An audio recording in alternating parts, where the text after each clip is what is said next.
The Hive. The Hive are an ancient evil race. Humanity hasn't had contact with the Hive in generations. In fact, they became more of a myth after the collapse, the kind of scary stories we'd tell to our children.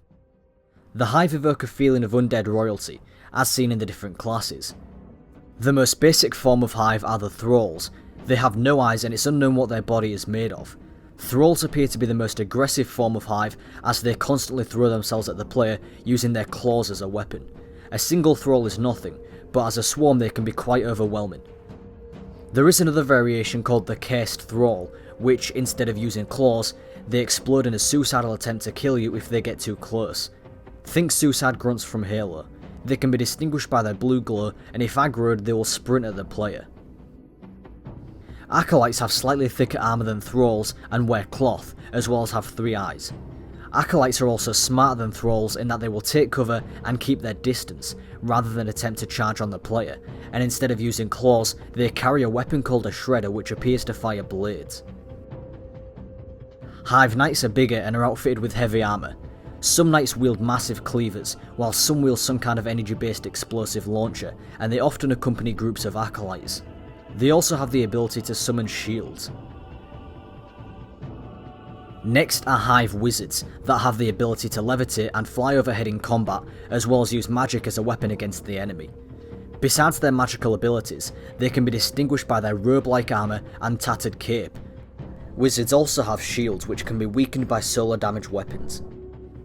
If you get too close to a wizard, they'll usually engulf you in a black cloud that poisons you, which causes you to slowly lose health, as well as slows down your movement speed and disorients you, making you more vulnerable and allows the rest of the Hive to swarm you.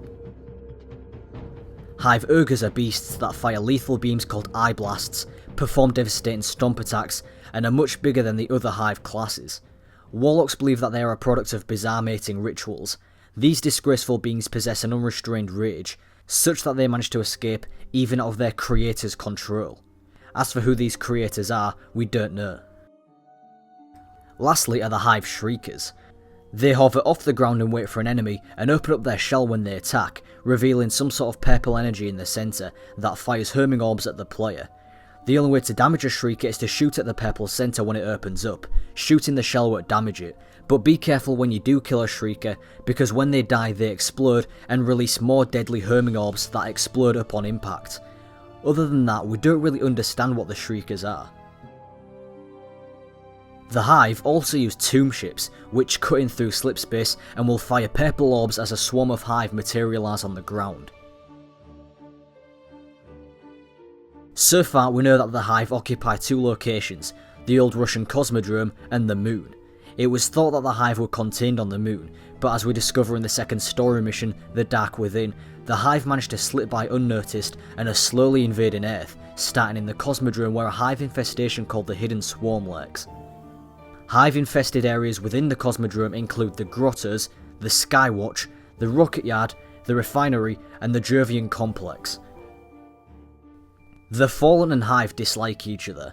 If you happen to be in the Rocket Yard or Skywatch at the right time, a random event will occur in which the Fallen and Hive will go head to head in an all-out war. During this event, the difficulty of the enemies will escalate over time. We no longer own the Moon. We sacrificed it in order to buy ourselves some time to prepare for our enemy's return. Since the collapse, the Moon has been classified as a forbidden zone. We don't know what the Hive have been doing there, but it seems they've been waiting, planning, growing. Beneath the Moon's surface, the ground has been hollowed out for miles, and Hive activity has scarred the Moon's landscape and caused the surface to crack.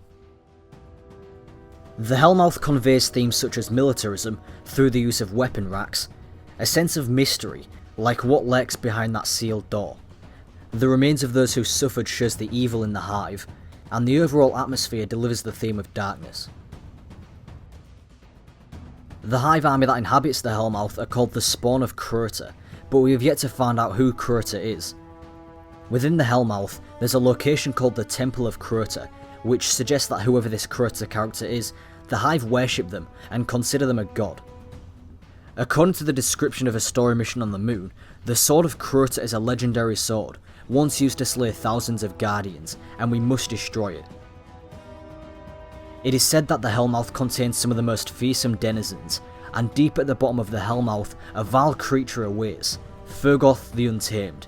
PHOGOTH is a Hive boss that is imprisoned within the summoning pits and is part of a strike mission. When Guardians reach this boss, PHOGOTH breaks free from the chains and uses stomp attacks, eye blasts, and magical abilities to attack the player. We don't know who or what the Hive are exactly, or where they came from, but they are the most evil of the 4 races, and they appear to have a direct link to the darkness. In the second story mission, The Dark Within, your ghost says that the Hive haven't been on Earth in centuries, and that the darkness could be a lot closer than we think, meaning that the Hive are an indicator of the darkness's presence. Whilst Guardians are fueled by the light of the Traveller, the Hive are empowered by the darkness, and when you look up into the blackness of space, know that the Hive stare back.